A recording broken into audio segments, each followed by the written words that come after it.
college football conferences are bad. Let me explain.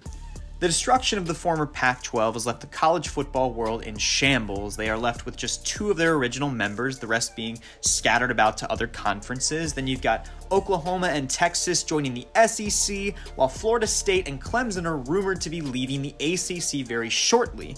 Speaking of the ACC, the Atlantic Coast Conference, they've added Stanford and California, who are some 3,000 miles away from the Atlantic Ocean. And with all of these teams jumping conferences like they've entered the transfer portal, it's resulted in a really weird consequence. College Football 25, the glorious return of college gaming after over a decade of hiatus, has left with these weird conferences. So, let's fix it.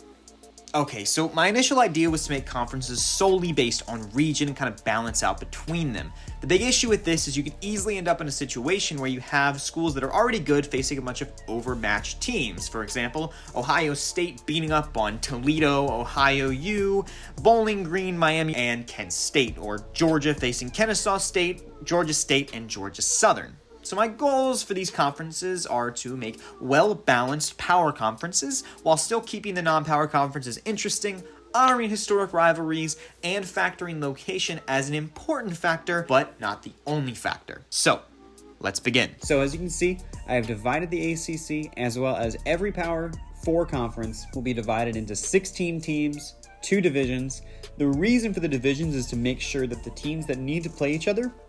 Over here, you can see the ACC, we have divided it into the Atlantic, but rather than the Coastal Division, the other side is going to be the Metro Division. That is kind of a call to the Metro Conference, which a lot of the teams from the ACC are actually originally from the Metro Conference. The entirety of the Atlantic is all teams that are already in the ACC, with the one exception of South Carolina. So we have Virginia Tech, Carolina, Wake Forest. So that whole kind of crew is a package deal. Also in here is going to be Clemson, and then we brought South Carolina over from the SEC. They were actually a founding member of the ACC, so we just went ahead and pulled them right back. All the teams are in either Virginia, North Carolina, or South Carolina. And on the other side, we have the Metro Division. So as you can see, the ACC pulling back Maryland. They are retaining Boston College, Syracuse, and Pittsburgh. And then a couple big additions here as well. Penn State and Notre Dame, some teams that can give them some credibility on a national level. Notre Dame, they are rivals with Penn State, who's also rivals with Pittsburgh, and then has some kind of like old Big East rivalries with West Virginia, Syracuse. Just a big conglomeration of like your old ACC, Metro, Big East. This is what we got rocking for the ACC. Now over to the Big Ten. We have it divided into the Midwest Division as well as the Pacific Division. So we can see over in the Midwest, we've got Illinois, we've got Indiana, Iowa, Michigan, Michigan State, Northwestern, Ohio State, and Purdue. Nothing crazy there. You can see in the Pacific, they still got Oregon, Washington, UCLA, USC. But in this universe, they're going to go ahead and get Cal and Stanford added into those. And I know Minnesota and Wisconsin aren't actually on the Pacific coast, but they are the westernmost teams in the Big Ten, so it made sense to go ahead and stick them into this more western division. Now, the Big 12 is kind of a conglomeration of the old Big 8, the old Southwest Conference. We kind of took a lot of those different elements and then put them together. And then obviously Arizona here as well. They're the newest addition. So it kind of becomes like a past, present, and future of the Big 12. We went ahead and stuck Arizona and Utah in here into what is going to be called the Missouri Valley Division. So you can see here, Missouri, they're back in this conference. Nebraska's back in this conference. SMU is back in this conference. And then obviously we have the Southwest Division over here.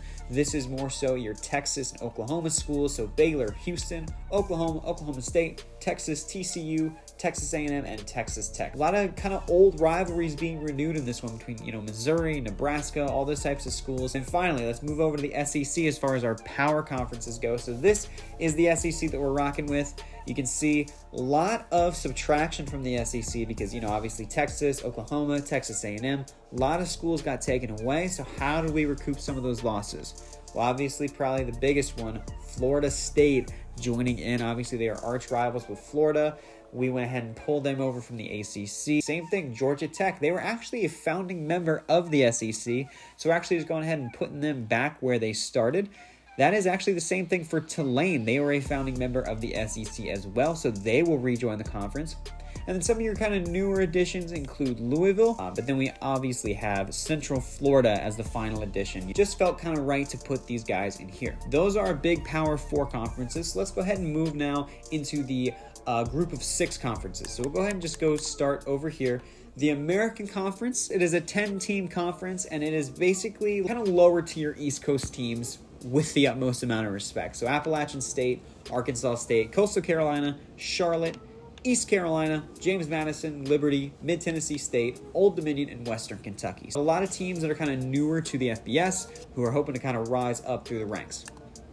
Now on a Conference USA, Big East type vibes in this conference, Army and Navy. Cincinnati as well, maybe the best team that did not land in one of those Power 4 conferences. Also Rutgers, Southern Mississippi, Temple. These are a lot of teams that like kind of just missed out on being in those Power 4 conferences. A huge contender to be able to produce one of the playoff teams from this conference. As far as independents go, UConn and UMass, they are the 2 independents in the game, along with obviously Notre Dame, who we put in the ACC. So we're going to go and just leave these 2 in the independent. The MAC is perfect. It's got all of teams that are pretty evenly matched up, so it didn't really feel super necessary to make any huge changes to them. The Mountain West, think of them less as the Mountain West. Think of them more as the Western Athletic Conference, another kind of one of those old conferences that we're kind of bringing a few shades back of. A lot of the Texas teams that are not landing in the power conferences, as well as a lot of kind of those, more West Coast teams here. So we have Nevada, as well as, UNLV from the state of Nevada, and then New Mexico and New Mexico State, as well as Utah State and Wyoming. So they make up what is known as the Mountain Division, kind of a nod to the Mountain West Conference. And then in the South Division, we have 5 Texas teams in North Texas: Rice, Texas State, UTEP, and UTSA. And then obviously Tulsa, being in Oklahoma, they're very close to Texas, so kind of just fit in there as well. So another one of those kind of lower tier conferences, but a lot of teams in here that could make some noise. I had a dynasty one time where Texas State was a top 5 team in the country, so you never know what can happen here. And then moving on to the Pac-12. So the Pac-12 kind of, replenishing their ranks a little bit. Obviously Oregon State and Washington State staying put. We did go ahead and force Arizona State to stay put as well. We divided this into the Pacific as well as the West Coast. So in the Pacific, we've got Fresno State, Hawaii, Oregon State, San Diego State, San Jose State, and Washington State. And actually, as I'm looking at this right here, I'm actually going to go ahead and make a quick little change here. And that way we're going to have Utah State in here to give BYU a rival in here. And finally, hopping over to the Sun Belt, this is another 10-team conference. Georgia Southern, Georgia State, and Kennesaw State from Georgia.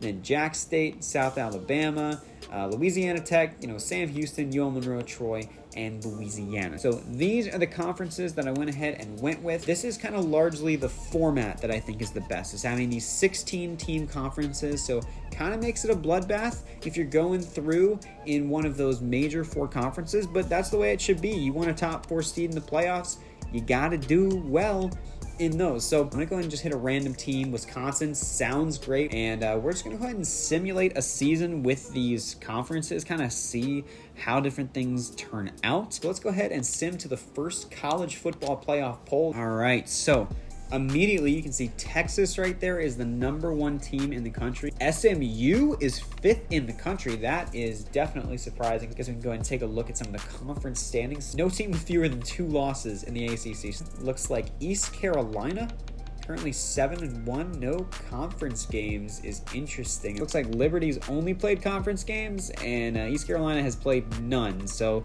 interesting division there. We're going to ignore that. JMU looking at 1-6. That's not very good. But East Carolina at 7-1. But because they have no conference games, they are not doing anything in the conference. Looking here at the Big 12, looks like SMU kind of the surprise of the season, in my opinion, sitting at 8-1. Texas Tech and Texas also sitting with 7 wins and only 1 loss. Looks like Michigan, Oregon, Iowa, Ohio State, they're all looking pretty darn good as well. Port Illinois out there at 1-7. Conference USA being led right now by UAB, Cincinnati, and Temple and Memphis. Oh wow, really close race in this conference actually, other than the South Florida Bulls. independents. UMass sitting at 7-1 as an independent. That is incredible. Bowling Green sitting at 6-1 right there. Going to the Mountain West, UNLV playing really well. And how about New Mexico State, baby? 0-8. That's what I'm talking about. Over in the Pac-12, Colorado leading the way, and Colorado State is in last place. And then over here in the SEC, LSU at 2-5. Florida State also not adjusting very well at 3-5. Louisiana at 6-1, and Jack State at 6-2. So a lot of interesting teams who are doing really well in this season. Let's go ahead and go to week 15. That's a bloodbath, man. No team is undefeated. Arizona State just beat Arizona, proving that they should have been in a power conference. And how about SMU? Who at 11-1, they're the top team in the country right now. Taking a look here at the Heisman Watch, who is leading that race? Looks like Preston Stone, quarterback from SMU, is leading the way in the Heisman race. That is amazing. I did not expect SMU to be the squad that was going to take over here. So let's go ahead and take a look at the college football playoff bracket, what it's looking like. SMU, Oregon, Ole Miss, and then Pitt. Colorado is the one group of 6 teams. Michigan, Utah, Texas, Texas A&M, Clemson. So a few surprises. Kentucky, Mississippi being the team to win the SEC would be surprising. And obviously SMU, they are the story of the season. So let's go ahead and then move forward here. We're in conference championship week. Let's take a look here at the games that we have slated. Hawaii taking on Colorado. Colorado trying to earn their way into the college football playoff in the Pac-12 championship. SMU, surprise of the season, they're playing an 8-4 Texas team in the Big 12 championship. Kentucky versus Mississippi, NC State versus Pitt, and Iowa versus Oregon. So not a lot of really highly ranked teams here in the conference championships. Looking like SMU is number 1. Michigan, Notre Dame, they are 2nd and 3rd, not in conference championships. Texas A&M is 5th at 7-5. That is insane. Utah 6th at 8-4. Ole Miss, despite being 11-1, they are sitting at 7th. This is very, very interesting. A lot of teams with 5 losses. Looks like the media does not believe that SMU is number 1. Not even a single number 1 vote. Preston Stone from SMU, 4,500 yards, 56 touchdowns, and 7 interceptions. I bet you wouldn't have predicted that one. Oregon smacked up Iowa, and they're still somehow the 6th seed. What is going on here? Looks like UAB slid by Rutgers. Colorado crushed Hawaii. They should be in the playoff. Texas did beat SMU. Ole Miss does get the win there, and they're the 7. What is going on here? And Oregon, they win by 21 points, and they're 6. Who on earth? Oregon at 12-1 is 6th, and Texas A&M at 7-5 is the 5th ranked team. What is the committee smoking? What on earth are you doing to think that Texas A&M deserves to be above Oregon? That is unbelievable. Okay, so the rankings be damned, because Oregon is still the 2nd seed, obviously, because they won their conference. So Texas is the number 1 seed at 9-4. 9 wins and 4 losses, and they put them above Oregon and Ole Miss, who both went 12-1 in also killer conferences. This committee loves themselves some Big 12. So 2 group of 6 teams actually made it in this, because Colorado and Arizona State have both made it. Clemson takes on SMU, and Utah against Texas A&M. So no Ohio State, no Alabama, no Georgia. This is a pretty unique looking playoff bracket. Colorado actually upsets Michigan. Utah shut down Texas A&M. Yeah, Texas A&M shouldn't have been there. Get out of here. Looks like Notre Dame did take care of business. SMU's dream season is also unfortunately over at the hands of Clemson. Utah and Texas, NC State and Colorado, Mississippi and Notre Dame, and then Oregon and Clemson. Oh, congratulations to Wisconsin. We won the ReliaQuest Bowl. I'm very proud of us. We got the final 4 of Oregon and Notre Dame, and NC State and Utah. They are the final 4. Take a look here at the scores. Looks like Oregon wins a shootout 42-35. Notre Dame actually wins a defensive struggle 24-10. NC State gets by Colorado by a single point, and Utah upsets Texas to push their way into the Final Four. So we'll see kind of who takes the crown here as we advance to the final week. Oregon and Utah. Oregon smacked up Notre Dame 40-10. Oh my gosh. And then looks like Utah took down NC State 38-28. Oregon and Utah going to be the final game of the season to see who wins this. So maybe the Pac-12 shouldn't have broken up after all. Two former Pac-12 teams going to be in the finals. All right, let's see how it results. And Oregon by a point. Utah collapses in the fourth quarter, leaving the door for Oregon's storybook comeback in the final minutes. Tez Johnson, 202 receiving yards. Wow. They were down 24-7 entering the fourth quarter, and they came storming back. 21 fourth quarter points. Some late game heroics. Looks like Dylan Gabriel threw 2 interceptions, was sacked 3 times, but still delivered for 331. And dude, Tez Johnson, man, he carried this job. Yeah, just a really great comeback. Oregon, they go 15-1. So they said, oh, tougher conference.